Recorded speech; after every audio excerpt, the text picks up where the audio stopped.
The wind cut across the Nebraska prairie like a blade. In the winter of 1884, John H. learned that the hard way when his cabin dropped to 29 degrees Fahrenheit. Inside, despite burning through 2 full cords of wood by February, frost forming on the interior walls just 3 feet from his stone fireplace. He had built his homestead cabin exactly like every other settler on the Great Plains was told to build it. Sturdy log walls above ground, proper chinking, standard fireplace, tried and proven. Across the rolling prairie, dozens of homesteaders were losing the same battle against the cold in cabins built by the book and failing by the season. Over the next 3 years, John quietly applied an old-world technique that his neighbors called stupid and wasteful to create a cabin that stayed 60 degrees Fahrenheit all winter, using 0 firewood for heating. What did he understand about working with the earth itself that every frontier builder today needs to learn? The Great Plains in the 1880s were a land of extremes that broke men and methods with equal brutality. Central Nebraska stretched in rolling waves of prairie sod, broken only by shallow creek beds and the occasional stand of cottonwood that homesteaders stripped bare within their first season. Timber was so scarce that settlers hauled lumber 40 miles from the nearest railroad town, paying premium prices for boards that would have been cheap back east. The temperature swings hit like hammer blows, 90-degree summers that baked the sod to concrete, then winter nights that plunged to 20 below with winds that never seemed to stop. Most homesteaders arrived with the same plan because it was the only plan anyone knew. Build a log cabin if you could afford the hauling costs, or throw up a wood frame house with clapboard siding if you had carpentry skills, or dig a simple soddy if you were desperate. The government land office handed out pamphlets showing proper cabin construction: raised foundation to avoid moisture, fireplace on the gable end for efficient heating, tight chinking between logs to keep out drafts. Local carpenters who had migrated from timber country back east built exactly what they knew how to build, charging homesteaders good money for methods that had worked in Wisconsin and Ohio. The failures were everywhere that first winter, visible in the endless smoke rising from cabin chimneys before dawn and the steady stream of men hauling wood from distant groves.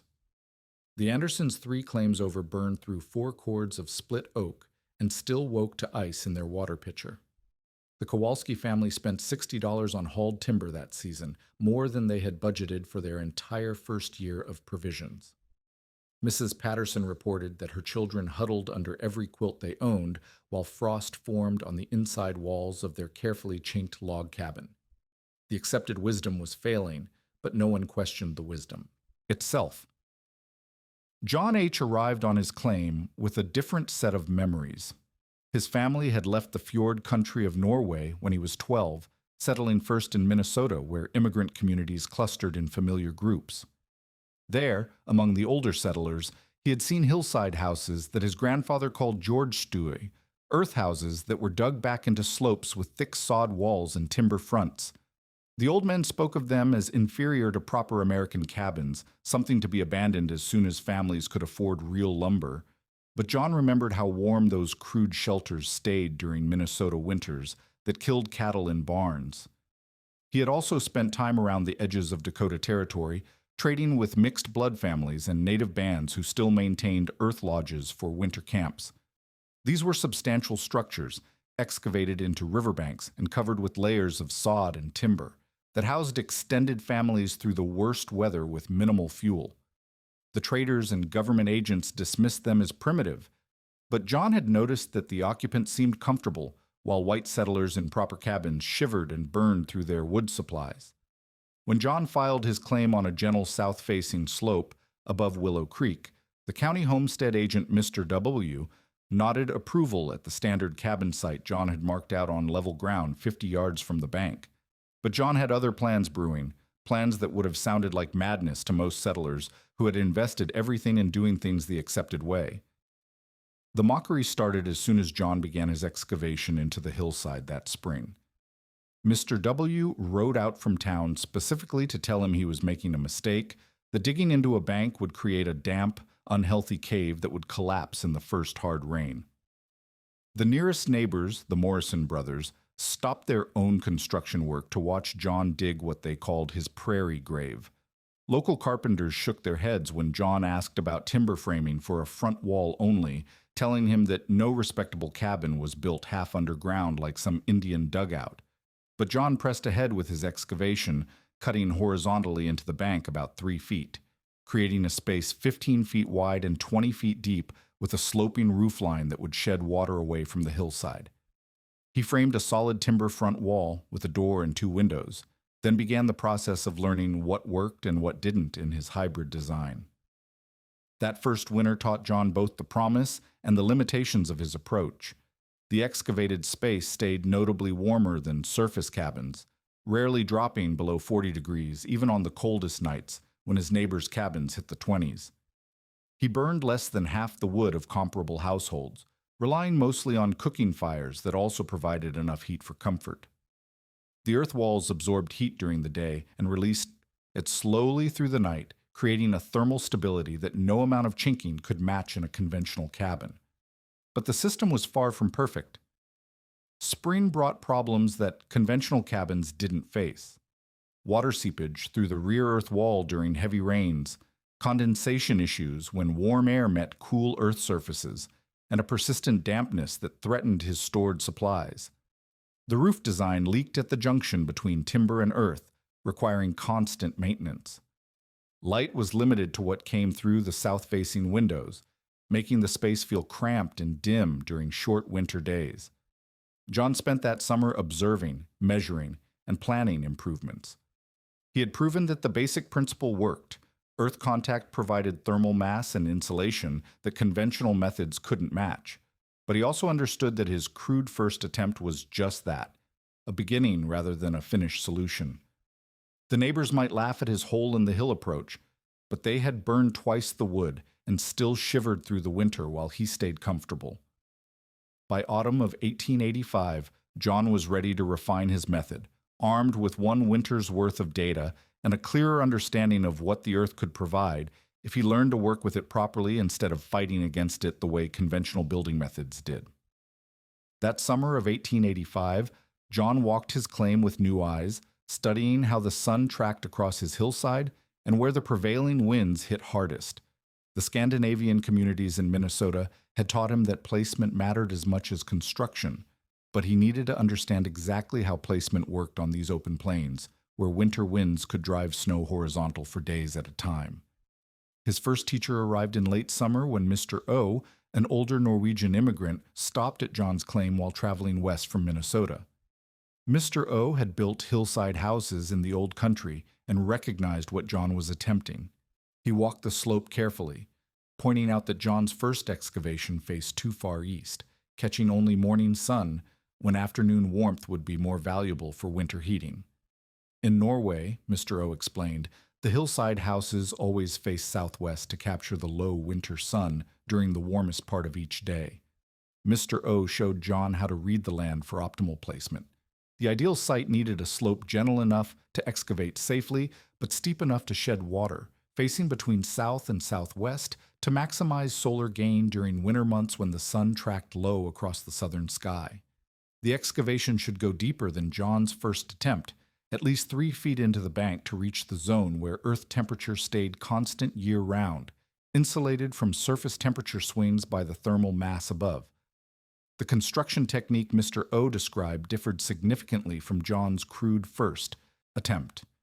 Instead of simply digging a horizontal cave, the proper method required creating a stepped excavation with the deepest point at the rear wall and a gradual rise toward the front. This design allowed the earth to form 3 walls of thermal mass while ensuring proper drainage away from the living space. The front wall should be built entirely of timber with large south-facing windows to capture and hold solar heat during short winter days. John's second teacher appeared unexpectedly that autumn when Chief S, a Lakota elder, visited the homestead while traveling between seasonal camps. The chief examined John's excavation site with professional interest, explaining through a mixed blood interpreter how his people had built earth lodges along riverbanks for generations. The key principle, Chief S demonstrated, was understanding how earth temperature worked below the frost line. At 3 feet deep, Chief S explained, the earth maintains a temperature close to the average air temperature for the entire year. On the Nebraska plains, this meant the earth at that depth stayed near 50 degrees Fahrenheit, regardless of whether surface air was 20 below zero or 90 above. By surrounding a dwelling with this stable thermal mass on three sides, the interior temperature would never swing as wildly as surface structures experienced. Chief S also taught John about wind protection, showing him how the banked earth walls would deflect the worst prairie winds, while the recessed front entrance created a natural windbreak. The earth lodge design his people used positioned the entrance to face southeast, protected from northwest winter storms while still capturing morning and midday sun. This orientation principle, Chief S suggested, would work equally well for John's hybrid cabin design. Armed with this traditional knowledge, John began his second excavation that October, choosing a site 30 yards west of his first attempt on a slope that faced southwest toward the afternoon sun. He dug deeper this time, creating a space that extended 4 feet into the hillside at the rear wall and tapered to ground level at the front. The excavation measured 16 feet wide and 22 feet deep, large enough for a proper dwelling, but small enough to heat efficiently with minimal fuel. The excavation process revealed the prairie soil's layered structure. The first foot consisted of dense sod and root mat that had to be cut away in blocks. Below that lay 2 feet of dark prairie loam that held moisture but drained well when properly graded. At 3 feet deep, John reached a layer of sandy clay that stayed cool to the touch even during hot autumn days, confirming Chief S's explanation about stable earth temperatures. John framed his new front wall with heavier timber than his first attempt, installing 2 large windows that would capture low winter sunlight and hold solar heat inside the space. He angled the windows slightly toward the southeast to catch morning sun while still benefiting from afternoon warmth. The door he positioned on the south end of the front wall, creating an entrance that opened toward the sun rather than into the prevailing north winds. The rear and side walls he left as bare earth, but he graded them carefully to shed water away from the living space and packed the surfaces smooth to prevent crumbling. At Mr. O's suggestion, he installed a shallow stone footing along the base of the front wall where timber met earth, creating a thermal bridge that would conduct solar heat gained through the windows into the thermal mass of the earth walls. Winter 1886 provided the first real test of John's refined design. By December, when his neighbors were already burning through their second cords of hauled timber, John's cabin maintained interior temperatures that amazed even him. On the coldest nights, when outside temperatures dropped to 15 below zero, his interior never fell below 42 degrees Fahrenheit, with nothing more than cooking fires for heat. The solar gain effect proved even more dramatic than he had expected. On clear winter days, sunlight streaming through his south-facing windows would raise the interior temperature to 70 degrees by mid-afternoon. The earth walls absorbed this excess heat and released it slowly through the night, maintaining comfortable temperatures until dawn without any additional fuel. John began keeping careful records that winter, measuring interior and exterior temperatures twice daily and tracking his fuel consumption against his neighbors. The Morrison brothers, still living in their conventional log cabin, burned 3 full cords of wood that season, while John used less than half a cord for cooking and the occasional heating fire during the worst storms. His interior temperature swings measured only 15 degrees between day and night, while the Morrison cabin fluctuated by 35 degrees despite constant wood burning. The wind protection benefits became obvious during the first major blizzard in January. While surface structures shook and leaked cold air through every joint and crack, John's recessed cabin remained stable and calm. The banked earth walls deflected the worst wind pressure, while the southeast-facing entrance stayed sheltered from the driving northwest storm winds. By spring, John had proven that proper site orientation and excavation depth could create a dwelling that stayed comfortable through prairie winters using a fraction of the fuel required by conventional methods. The question now was whether he could refine the system further, addressing the remaining issues of moisture control and interior climate that would determine whether his method could become a permanent solution rather than just a clever experiment. The success of John's second winter revealed new challenges that proper site selection alone couldn't solve. While his deeper excavation and solar orientation had eliminated the need for heating fires, the bare earth walls still presented problems that conventional frontier building had never addressed. Condensation formed on the clay surfaces during warm days, creating damp patches that threatened stored grain and clothing. The packed earth crumbled gradually under daily use, leaving debris on his plank floor.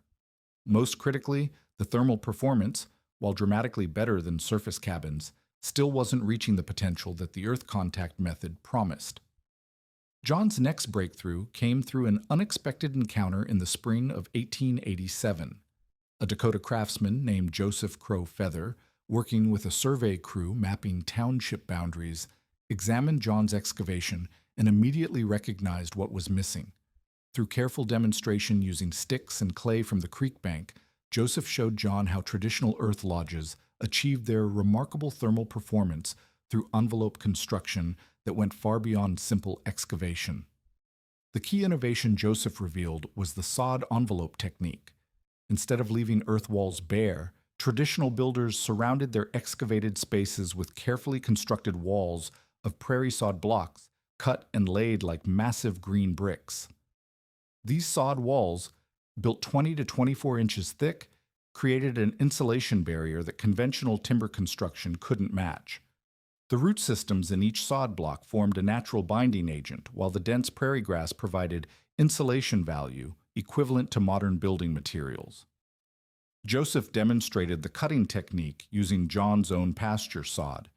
The blocks had to be cut during specific soil moisture conditions, wet enough to hold together, but dry enough to stack without collapsing. Each block measured roughly 12 inches long, 4 inches wide, and 4 inches thick, cut with the grass roots intact and oriented so the root mat faced outward for maximum structural integrity.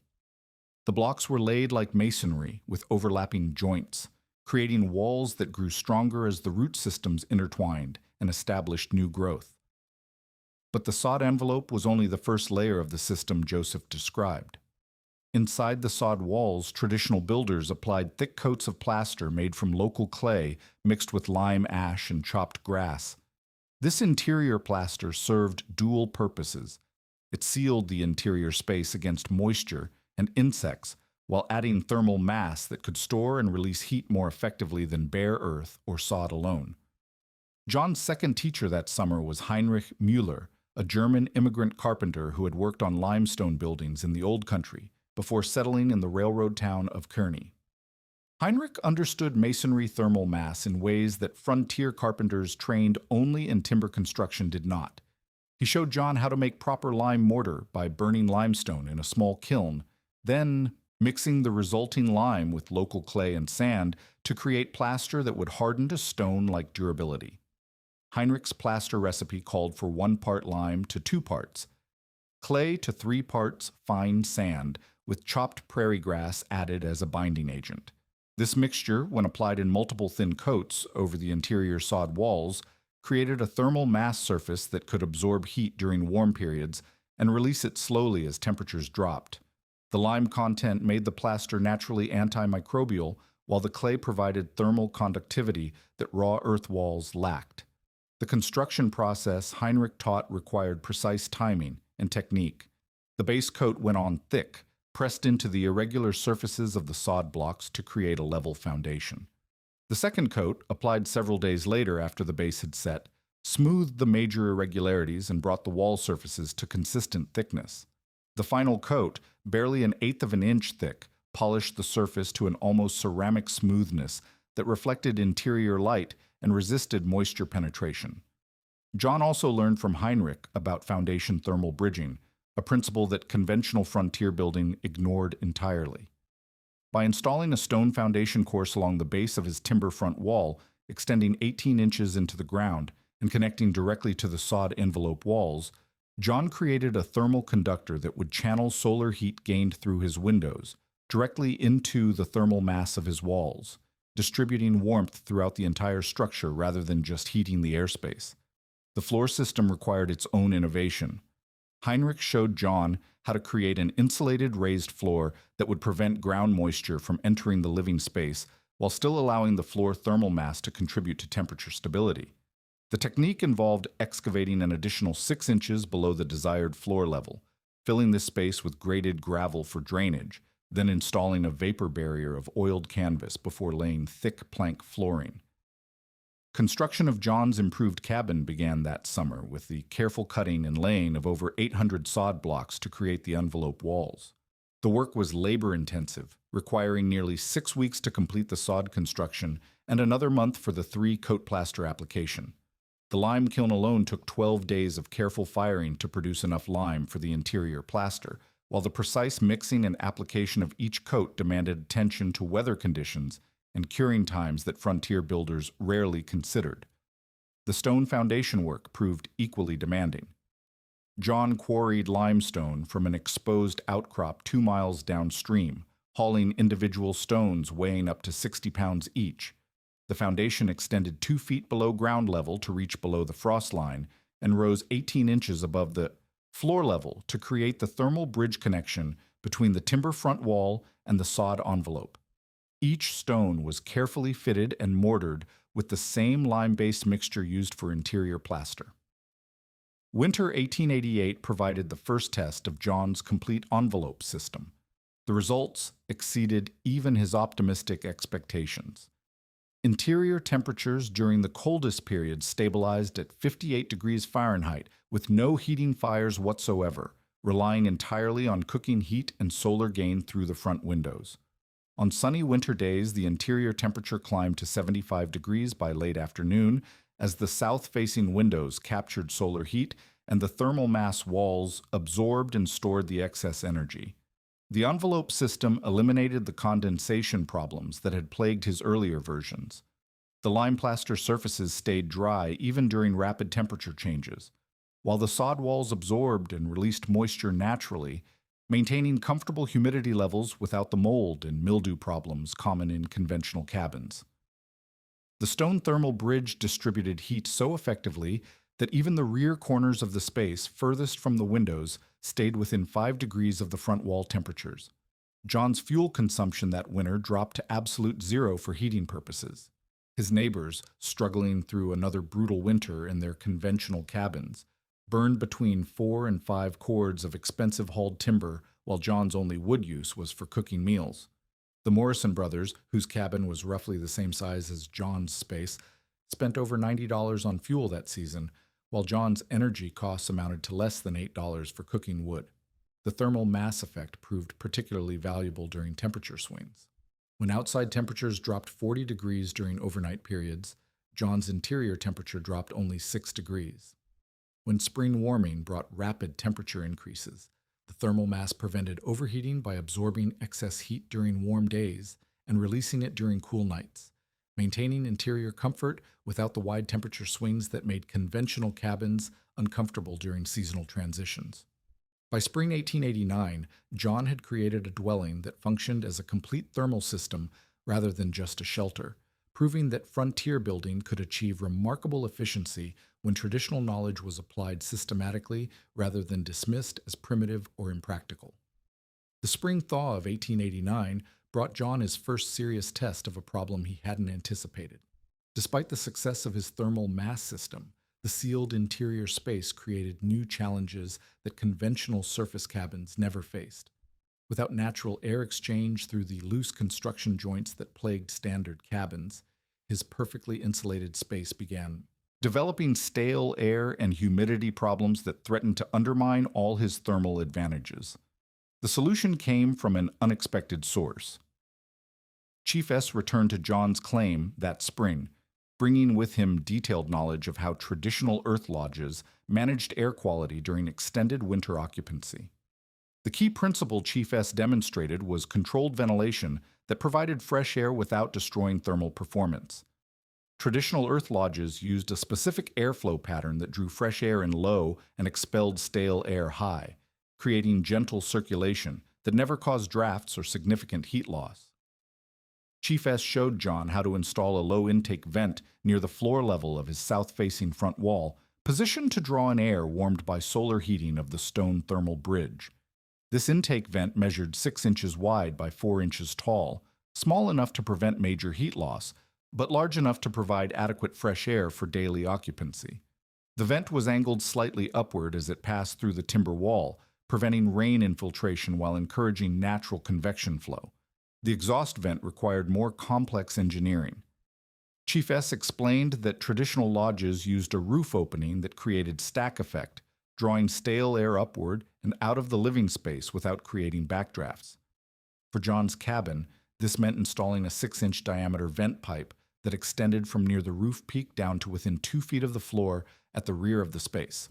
The stack effect created by the height difference between intake and exhaust would draw fresh air in through the floor-level intake and pull stale air out through the roof vent.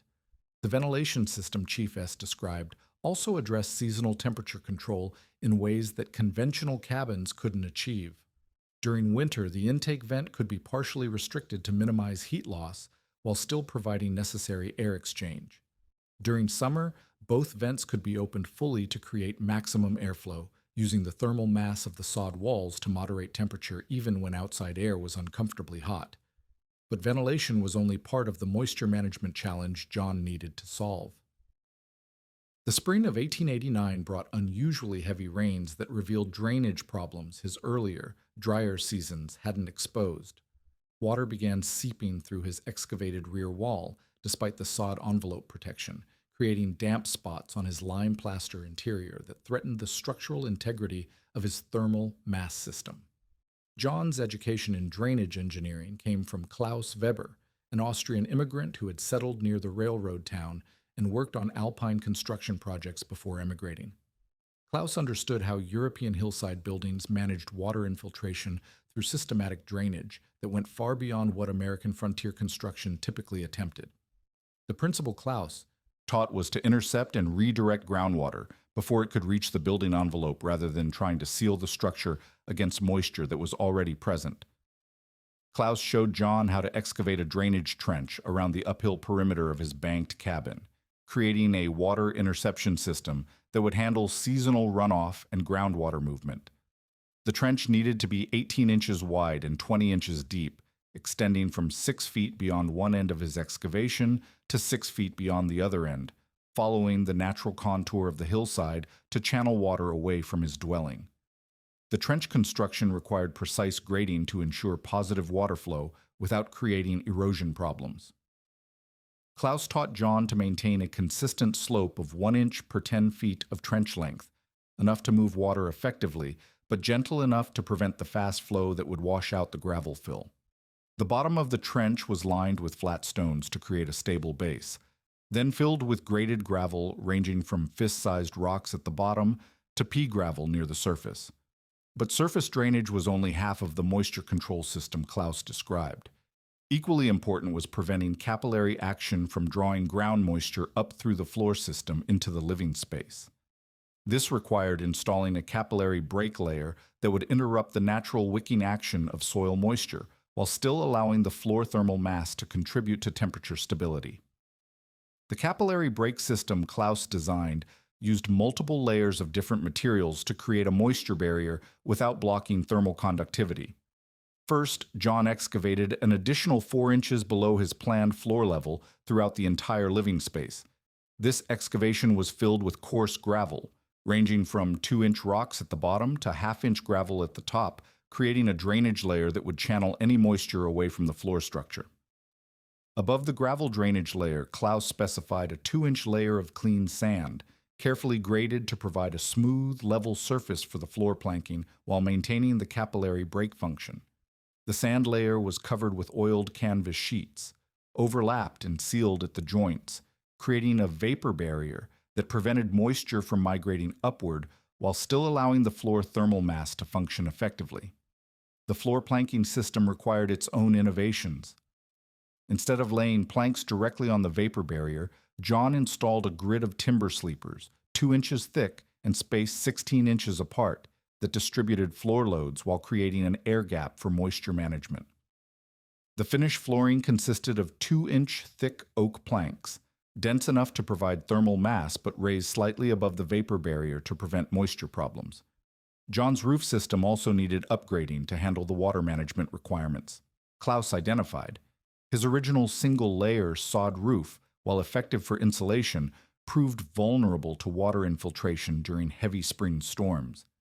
Klaus taught him to build a double-layer roof system that separated the structural and waterproofing functions while maintaining the thermal mass benefits of the earth covering. The new roof design started with a steep-pitched timber frame that would shed water quickly rather than allowing it to soak into the sod covering. Over the timber framing, John installed a layer of split cedar shingles, overlapped and sealed to create a waterproof barrier. Above the shingles went a layer of birch bark, harvested from creek bottom groves and laid in overlapping sheets to provide additional water protection.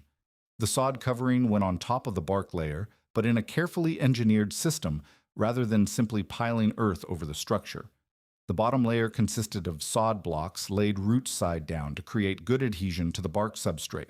The top layer used sod blocks laid root side up, encouraging grass growth that would stabilize the entire roof system while providing the thermal mass and insulation benefits John's system required. Testing of the complete moisture management system came during the wet spring of 1890, when sustained rains brought flooding to creek bottoms and water problems to conventional cabins throughout the region. John's neighbor, Mr. P., whose raised log cabin had always stayed dry, found his floor flooded when spring runoff overwhelmed his simple foundation drainage. The Morrison brothers reported major water damage to stored supplies when their cabin roof leaked repeatedly during 3 weeks of intermittent storms. John's integrated system performed flawlessly during the same weather period. The drainage trench intercepted runoff before it could reach his excavation. The capillary break prevented ground moisture from entering his living space, and the double-layer roof system kept his interior completely dry despite receiving the same rainfall that damaged conventional structures throughout the area. Interior air quality remained excellent throughout the wet period, with the controlled ventilation system maintaining fresh air circulation without creating condensation problems or heat loss. Even during the warmest spring days, when outside temperatures reached 80 degrees, John's thermal mass system kept his interior at a comfortable 68 degrees, while conventional cabins became uncomfortably hot and stuffy. By summer 1890, John had created a complete environmental control system that managed temperature, humidity, air quality, and moisture infiltration more effectively than any conventional building method available to frontier settlers. The winter of 1894 arrived early and stayed late, bringing weather conditions that would test every frontier building method across the Nebraska plains. By October, temperatures were already dropping below freezing at night, and November brought the kind of sustained cold that broke both livestock and poorly constructed shelters. This would be the winter that separated functional frontier architecture from mere survival shelters, and John's integrated earth contact system would face its most demanding trial.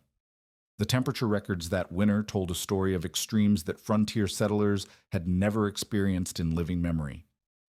For 4 consecutive nights in January, outside temperatures dropped to 12 degrees below 0 Fahrenheit, with sustained winds that pushed effective temperatures to nearly 40 below. Snow accumulated to depths of 3 feet, with drifting that buried standard cabins to their windowsills. Most critically for homesteaders dependent on wood heating, the extreme cold increased fuel demand just as transportation problems made getting additional supplies nearly impossible. The Morrison brothers, whose conventional log cabin had served them adequately through previous winters, found themselves facing a crisis that revealed every weakness in standard frontier construction. Their interior temperature dropped to 18 degrees Fahrenheit during the worst nights, despite burning wood continuously in their stone fireplace. The chinking between their logs, which had seemed adequate in moderate cold, allowed infiltration of Arctic air that no amount of fuel could overcome. By February, they had consumed 6 cords of hauled timber, more wood than most homesteaders used in 2 normal winters, at a cost of $120 that represented nearly half their annual cash income. Their neighbor, Mr. P., whose raised frame house had been built according to railroad company specifications, faced even worse conditions.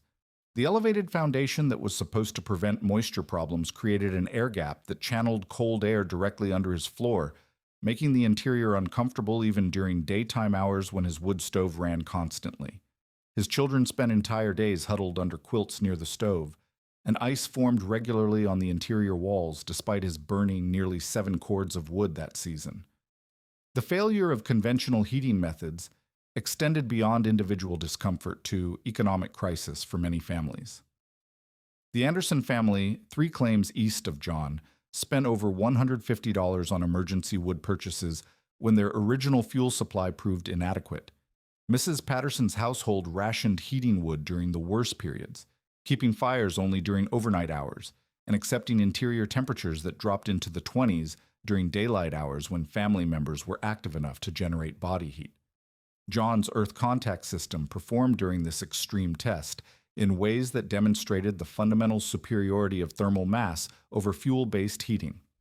Throughout the coldest period, his interior temperature never dropped below 50, 2 degrees Fahrenheit, maintained entirely by cooking fires and the stored solar heat captured through his south-facing windows during brief sunny periods. On the worst nights, when his neighbors were burning wood desperately to maintain barely habitable conditions, John's cabin maintained comfortable warmth using no heating fuel whatsoever. The solar collection effect proved particularly valuable during this harsh winter. Even on days when outside temperatures stayed below zero, direct sunlight streaming through John's windows would raise his interior temperature to 68 degrees by mid-afternoon. The 24-inch thick sod walls and lime plaster thermal mass stored this captured solar energy and released it slowly through the night, maintaining interior comfort without any supplemental heating.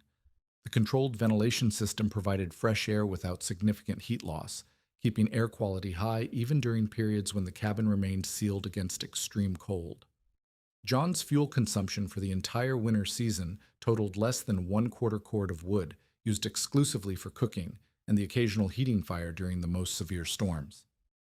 His total heating cost amounted to $12 for cooking wood, while his neighbors spent between $120 and $170 for heating fuel that still left them uncomfortable and occasionally endangered by inadequate warmth.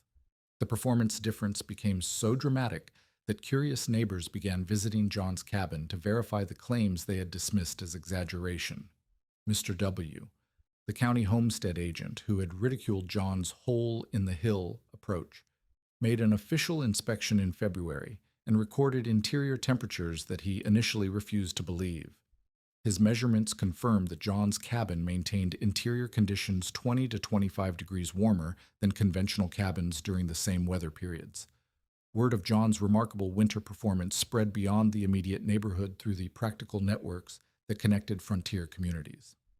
The local blacksmith, whose shop served as an informal information exchange, reported the story to traveling merchants who carried the news to railroad towns throughout the region. By spring, homestead agents in 3 counties were receiving inquiries about earth bank cabin construction methods, though few had specific technical knowledge to share with interested settlers. The first systematic documentation of John's methods came from an unexpected source. A correspondent for the Nebraska Farmer magazine traveling through the region to assess winter damage to frontier settlements interviewed John extensively and published a detailed article titled "The Sod Bank House, a Proven Method for Prairie Heating Economy." The article included specific construction details, performance measurements, and cost comparisons that brought John's innovations to the attention of agricultural extension agents and immigrant settlement organizations throughout the Great Plains. This publicity led directly to the first replications of John's system. Ms. Rachel Morrison, a school teacher who had claimed land near the Kansas border, used the published article to guide construction of her own earth contact cabin during the summer of 1895.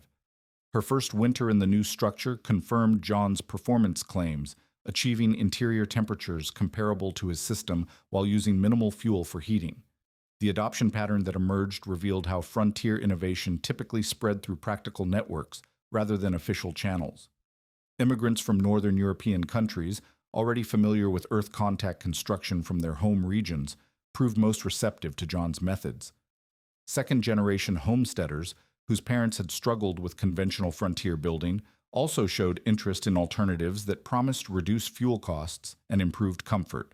By 1898, the county land office records showed at least 12 earth contact dwellings constructed using variations of John's basic system. These structures consistently outperformed conventional cabins in fuel efficiency and interior comfort, though few achieved the complete integration of thermal mass, solar gain, and moisture control that made John's original design so successful. The legacy of John's innovations extended beyond immediate practical applications to influence broader understanding of how traditional building knowledge could address frontier challenges. Government surveys of rural housing conducted during the early 1900s, began acknowledging earth contact construction as a legitimate alternative to standard timber framing methods. Agricultural extension publications started including guidance on sod construction and thermal mass principles that had been dismissed as primitive just decades earlier. Modern earth-sheltered housing and passive solar design recognize the same fundamental principles that John applied on his Nebraska homestead. Thermal mass. Moderates temperature extremes, proper solar orientation captures free heating energy, and earth contact provides insulation superior to conventional materials. Contemporary building science has validated the performance advantages John demonstrated through practical experimentation, confirming that traditional knowledge, properly applied, often outperforms accepted modern methods. John's achievement proved that frontier building could transcend mere survival shelter to create genuinely superior living environments when builders were willing to learn from traditional knowledge rather than dismissing it as primitive. His integrated system demonstrated that the earth itself, properly understood and utilized, provided better heating solutions than the expensive, labor-intensive fuel-burning methods that most settlers accepted as inevitable necessities of frontier life.